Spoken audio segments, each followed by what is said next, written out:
Hi. So this project will be implementation of face detection app on Streamlit. So let's move forward. Now face detection, also called facial detection, is an artificial intelligence based computer technology used to find and identify human faces in digital images or video settings. Now face detection technology can be applied to various fields that may be security, biometrics, law enforcement, etc. There's a subdomain in face detection, that is face analysis, where we help identify which part of an image or maybe video should be focused on to determine age, gender, emotions, etc. Now, details about this project. So, first, we will understand why we are using Streamlit and how to use Streamlit. Next, we will be using a HAR cascade classifier to do our face detection. So let's move forward. So Streamlit. Streamlit is an awesome new tool that is actually used for web development, but not exactly. Here you can see it is used to quickly build highly interactive web applications about their data, machine learning models, and pretty much anything. But usually it is more centered around data and machine learning models itself. Now, the best thing that Streamlit has is that you don't actually need to have a, you know, web development. You don't need to have a web development experience beforehand to use Streamlit. If you know Python, you're good to go. Now, face detection app. For face detection app, there are many ways to implement this and various situations also. You could build a model from scratch and train a lot of images that have faces, or you could use a pre-trained model and work on images. Now, what we are going to do is actually going to use a pre-trained model where we will be using our HAR cascade classifier that are based on machine learning approach. So once we move forward in face detection app, I would make you understand what HAR cascade classifier is, how did it trained, where did it come from, and how to use it. Thank you. Let's first understand what is Streamlit. So it is an app framework specifically for machine learning and data science teams. You can rapidly build the tools you need, build apps in a dozen lines of Python code, or build a simple API itself. Now, Streamlit is a tool in the machine learning tools category of a tech stack. Streamlit is an open source tool which has a lot of attention from a lot of data science people. Since here it is not that you can just build a simple web application, you can portray or you can do EDA, maybe feature engineering, and each of that can actually be visualized using Streamlit and into a very beautiful visualization. So Streamlit has a lot of features, and some of the most important ones, or maybe the some of the most characteristics ones, sorry, are free and open source. So Streamlit is actually an open source. You can go to their docs, maybe go to the GitHub account and see. Now they build apps in dozen line of code with a simple API. There's no callbacks, no hidden state, and finally works with TensorFlow, Keras, PyTorch, Pandas, NumPy, Matplotlib, Seaborn, maybe Altair, Plotly, and many more packages. So this is the what I should say. This is the most easiest way if you want to build a web application without knowing much knowledge about web application or web development. Though it has some limitations which I would showcase you. But before going to that, let's first see the interface of Streamlit. I have called Streamlit and I have called a components package under Streamlit, which I will tell you why I have. So once you build a simple web application, sorry, once you simply build a Streamlit code, you write Streamlit run and then the name of the app or the code.py. Then you would be given this page, and you can see that this is a very काफी smooth page, and then you can go through, scroll down, scroll back up. Now you can see there's some more options here. There's settings. So you can go to the settings, change the theme, maybe dark. So it's give, and maybe you can just set it as user system settings. Since mine is dark, so it is showing you dark itself. And not only that, you can even go to active themes and you can edit the primary color and go and change the color here. Go for background color, change the background color and stuff like that. And then you can see that there is a font family too, you know, but it only gives you three options. And yeah, one another thing that is very cool about Streamlit is that once you change your code here, maybe you write something. Okay, yeah, this is gibberish, but if you write something to change the code or maybe enhance the code, now Streamlit is able to understand that yeah, the code was changed, and you can see that there is an option here, I option, which says that source file has changed, and it asks you to rerun. So after rerun, what it does is it accepts the changes and makes the suitable changes on the code or in the interface itself. Now you can see that there's the rerun option, clear cache option, and in the settings there's a run on save option, which basically is telling you that once you change your code and save the code, so this Streamlit basically reruns itself. You don't have to go again and again and rerun from here. So this is a basic description of Streamlit. And one thing to make sure is that you must have installed Python 3.6 or some version that is above that, because Streamlit runs on Python 3.6 and above. So you can see that there's some variables that I've defined, and you can see that there's some select option too. So just like I told you about, there's one major, I won't say major, but there's one drawback about using Streamlit, and that is, say I'm actually choosing boring. So see, it is running and the code runs. The problem is that the whole code runs, or I should say reruns, and each and every process that I defined in my Streamlit, Python 5, each of every process is done again and again. So you can see that it's taking a lot of time, and now you can see that yeah, the output is shown here. Now I can simply do this for, yeah, let's say I'm talking about having a details of the person. I'm Siddharth, my age is 21. So I type in my name, okay, and I press enter. Now see, it starts rerunning again.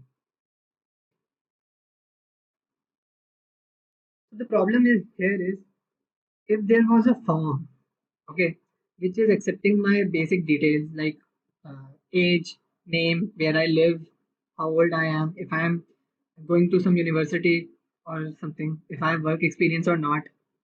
So I would input just my name and it starts to rerun again. Now if I have to input my age and I go for 21, now it starts to rerun again, and then I would wait for it to rerun. Then I would input my next, let's say, where I live.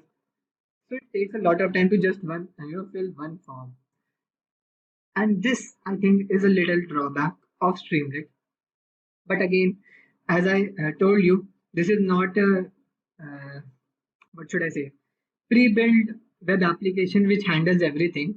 This is mostly for visualization and showcasing your data or about your data.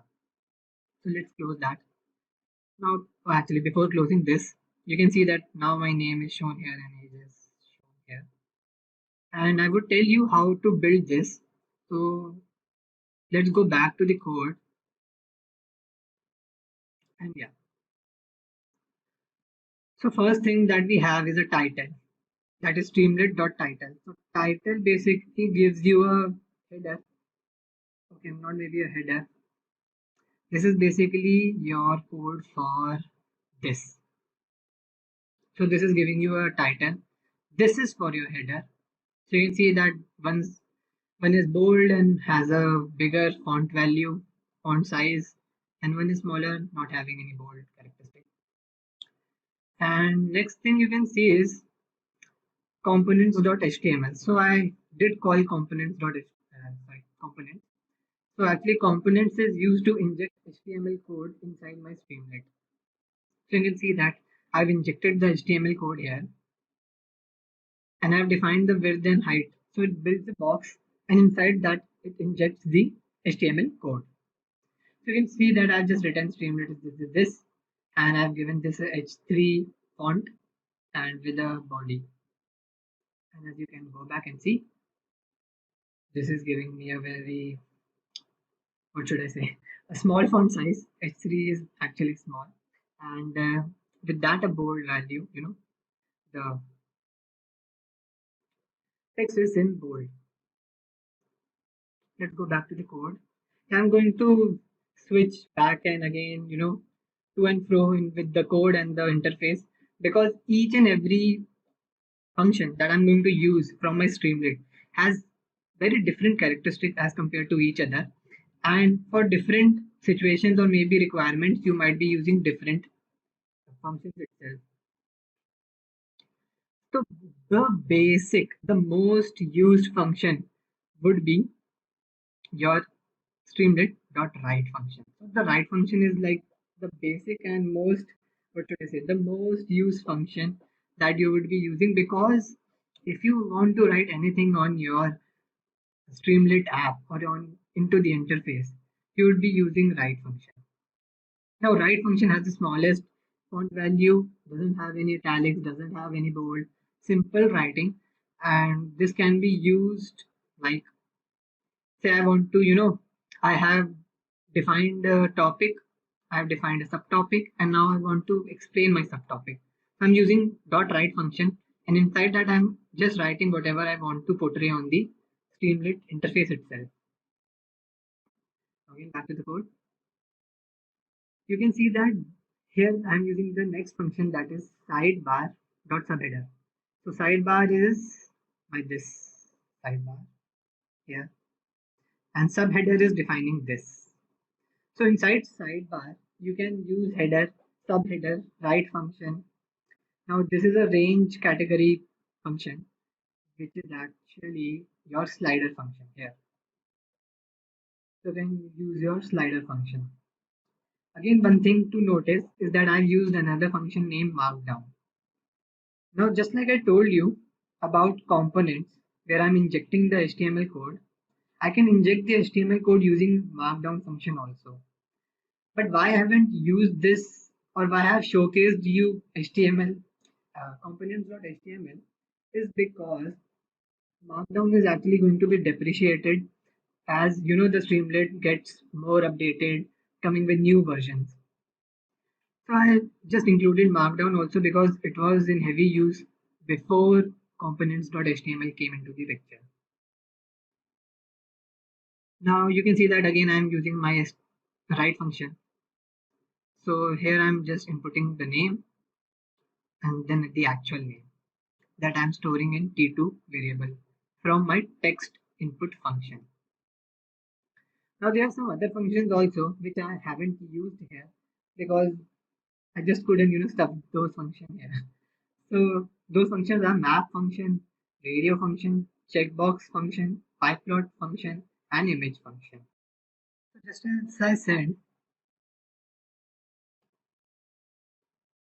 as I said, now let's start with the first function that is st.map. Now st.map is a function which is used to plot maps on your interface.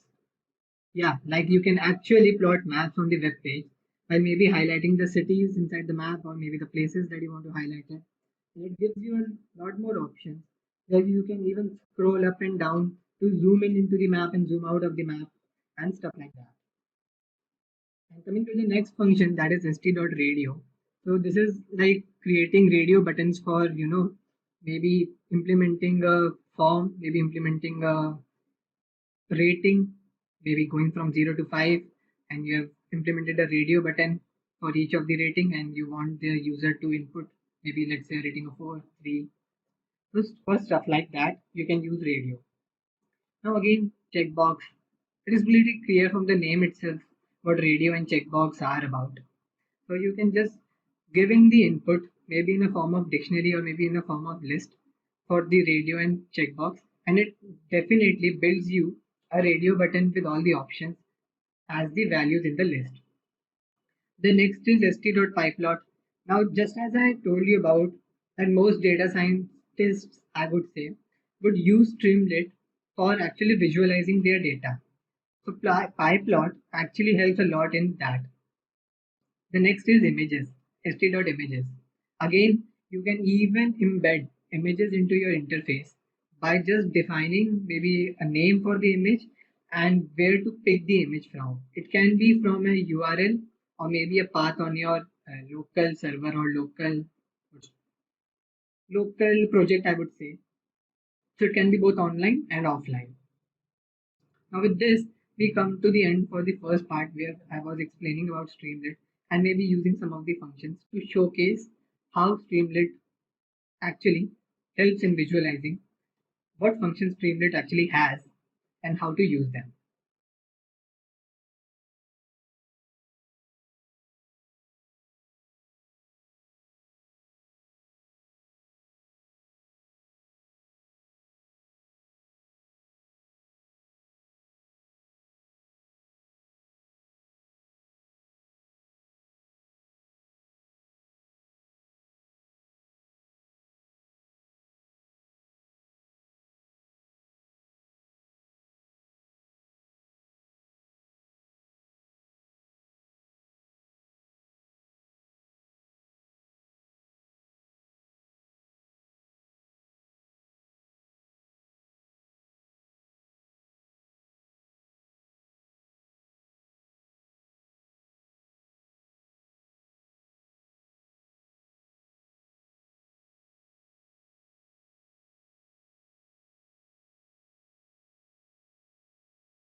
Now, this is the second part where we will actually understand how did we build our detection of faces model, or I should say face detection app, and what all did we use to build that.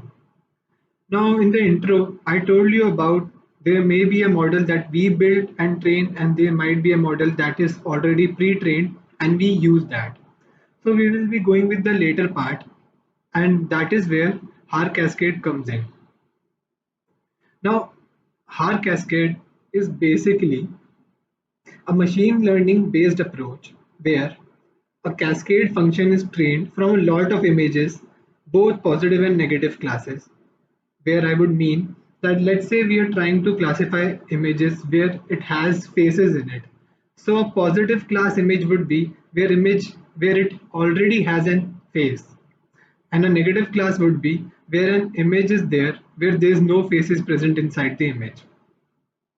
Now based on its training, it is then used to detect the object in other images. So how this works is they are actually a very huge individual .xml files with a lot of feature sets, and each XML file corresponds to a very specific type of use case. And we will be actually exploiting this. Now, as I've already given a simple description and where this har cascading came from and who proposed this was Paul Voila and Michael Jones in their paper Rapid Object Detection Using a Boosted Cascade of Simple Features.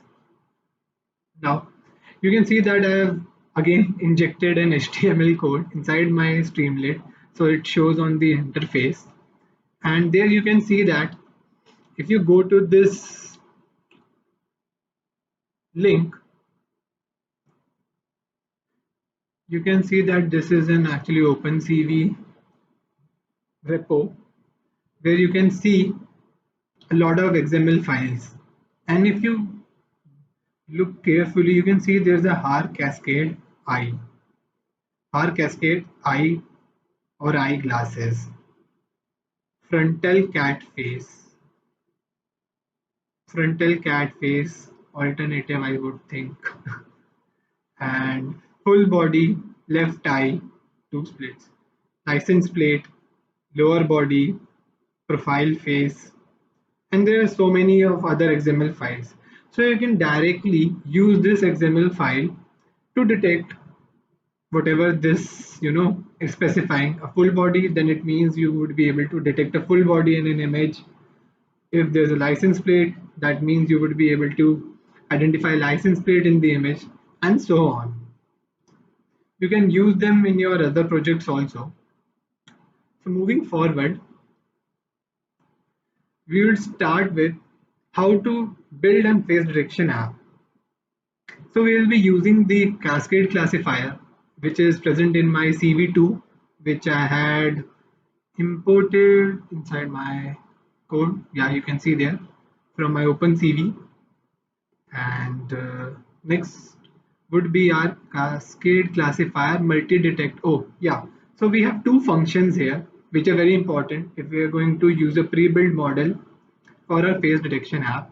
The first is load function, which is inside cascade classifier, where we are going to load a .xml classifier file. And now this can be either a har or an lbp classifier.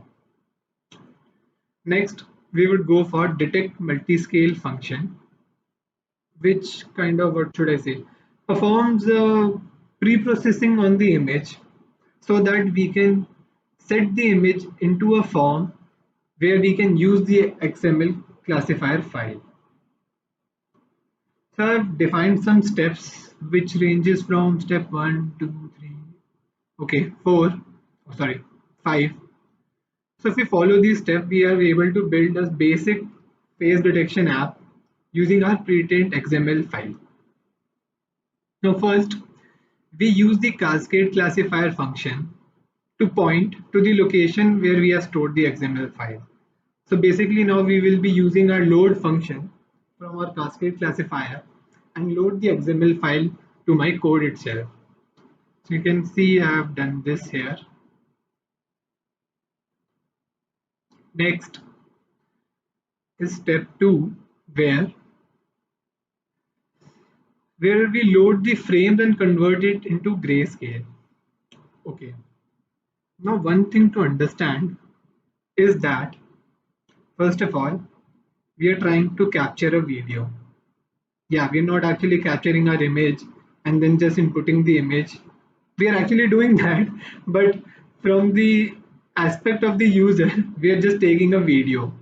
And I will show you the result of this, the output of this at the end of this video itself. Okay. So what we are doing is we are asking the, let's say, the computer to take a video, and inside that video we are trying to find if the video stream has a face or not. But again, the XML file was actually trained on positive and negative classes, but for images, not for video. So what we are trying to do is that for each, let's say for the video itself, we are trying to cut it into frames, and those frames are actually images.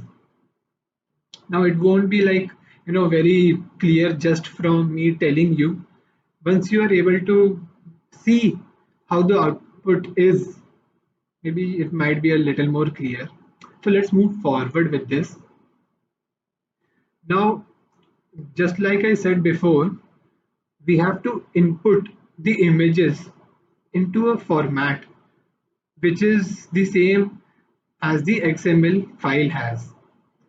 For example, machine learning model can't take strings as input, right?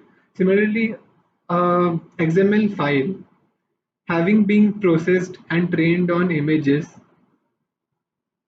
that are in gray and black format, yeah, grayscale I would say, can't be trained or can't be used on an image that has color in it.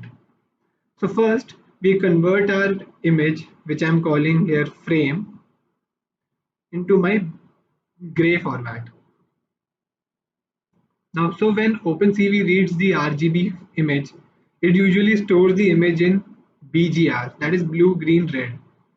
So first of course, the image is not like saved as an image itself, but as a set of array having these three values for each pixel. Okay, it ranges from 0 to 255, and again for each pixel, so there can be a lot of pixels, so there can be a lot of small arrays inside an array. That is defining my image. So it is in the format of blue, green, and red. But for the purpose of image recognition, we need to convert this into BGR format. And then we can convert it into a gray channel, or the grayscale I was talking about. So the reason that this is gray channel, or we are actually using gray channel, is because it is computationally less expensive or intensive, I would say, as it contains only one channel of black and white. Now we are working with three small, I would say, we would be working with blue, green, and red, three values for one pixel. But if it is in grayscale or in gray format, I would be working with two values representing white and black.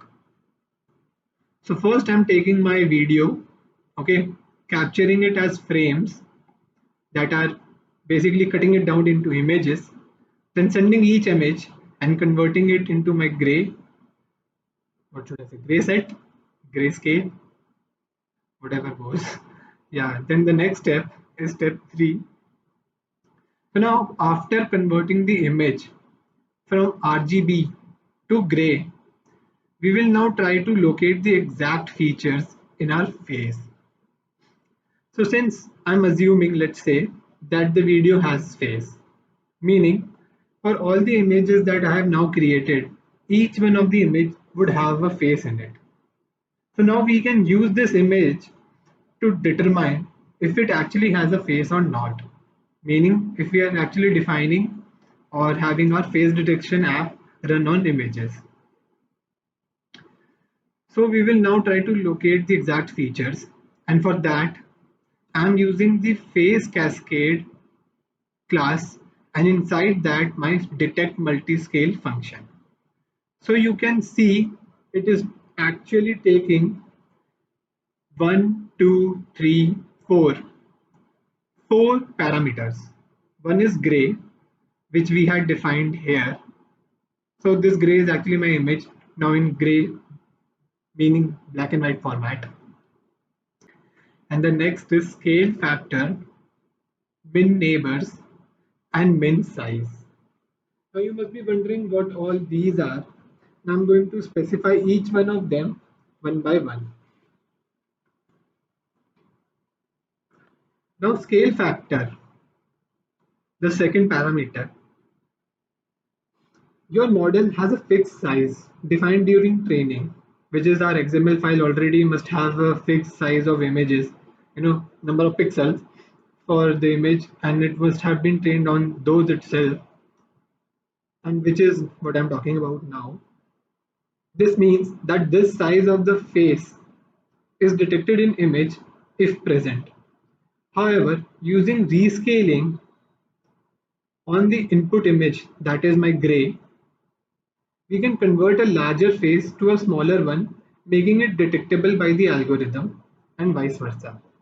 Meaning, if I have a value of 1.1, that means I'm enlarging the face if it is present in my gray image, or in this gray, which is our image, and I'm asking it to zoom in by 110%. Because the XML file had a specific size for faces in images, if my image now that I have, that is gray, has the face but is not the same size as my XML file, then it might happen that the detect multiscale, or that my face detection app won't work properly and actually think that this face is not present, and would say that yeah, in this image the face is not present.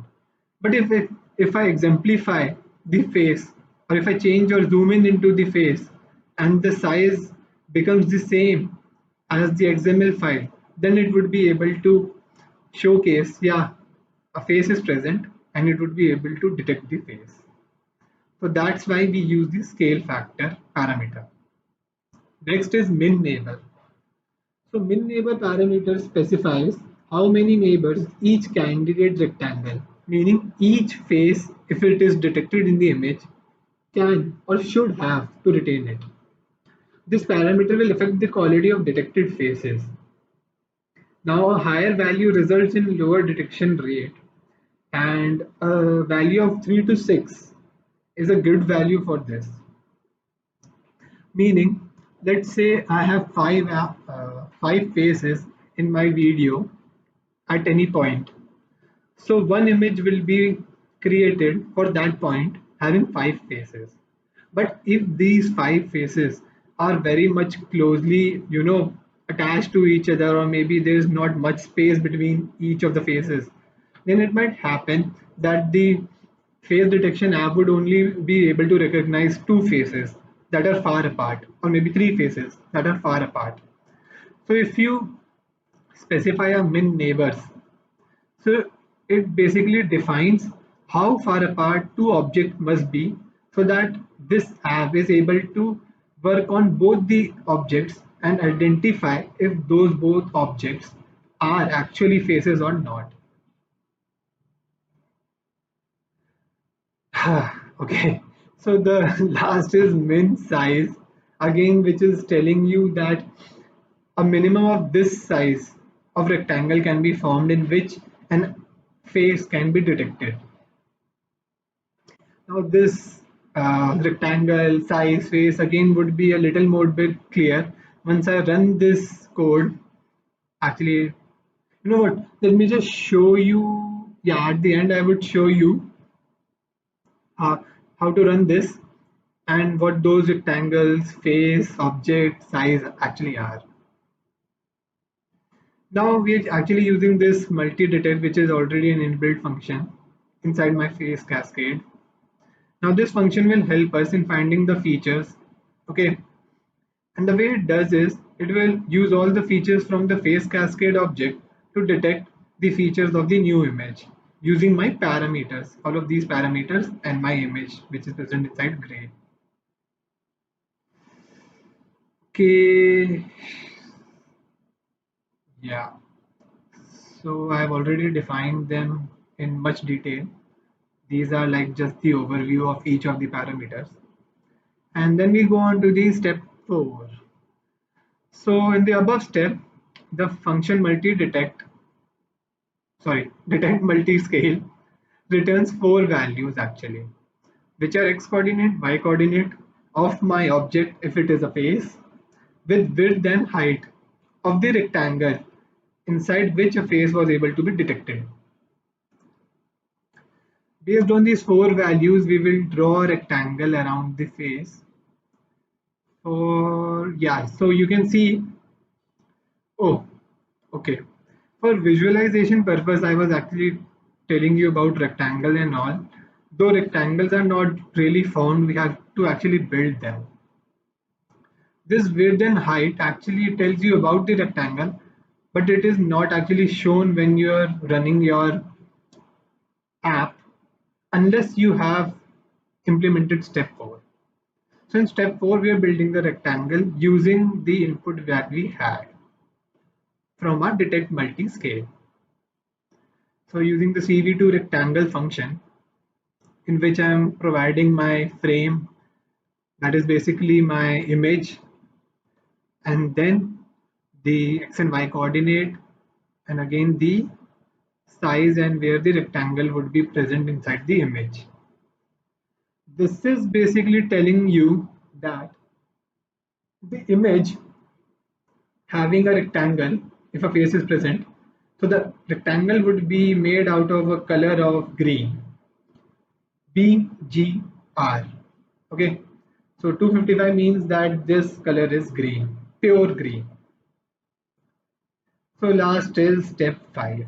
Okay, so once the app is running, unless you kill the process, it won't stop. but killing the process is like kind of a crude way to do things. So we are implementing a input queue function, not even a function. Basically, we are trying to ask the user to input queue if he or she wants to stop the function and release and delete all the video that has been taken till now. Now you can see that the last thing to go for is you can just click on here, can I detect your face?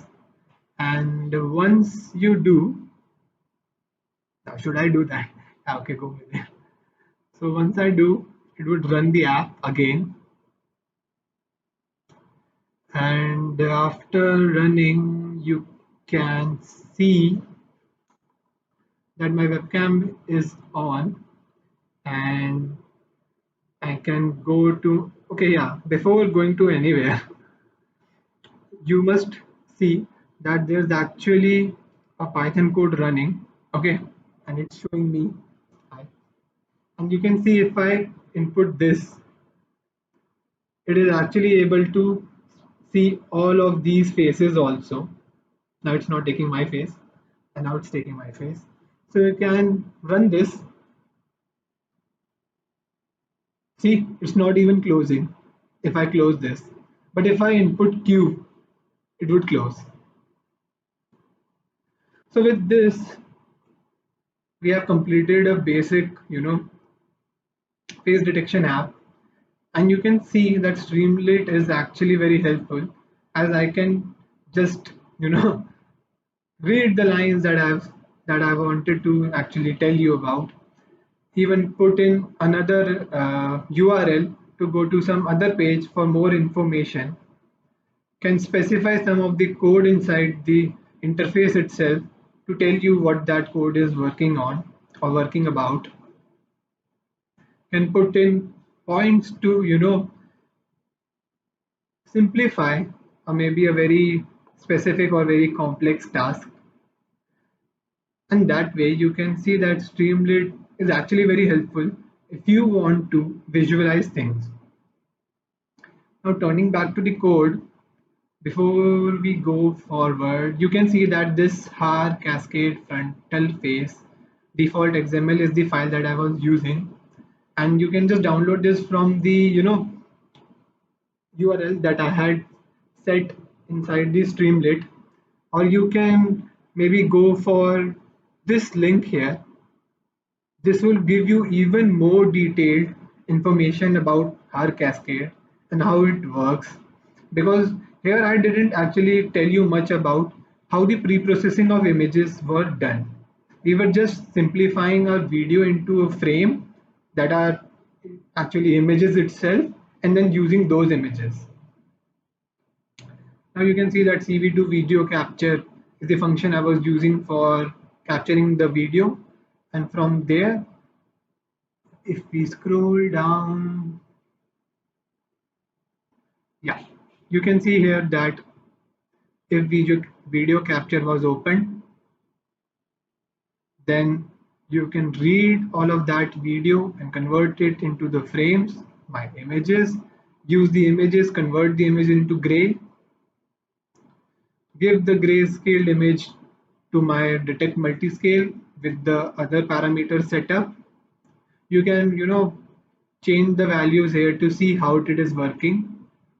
My rectangle is formed here. As you could see in the image capturing video, that green rectangle had been made around all the faces that it was able to detect. Okay, yeah, with this, we can, wrap the face detection app. And lastly, I would like to, yeah, last thing before we wrap up is telling you about interior.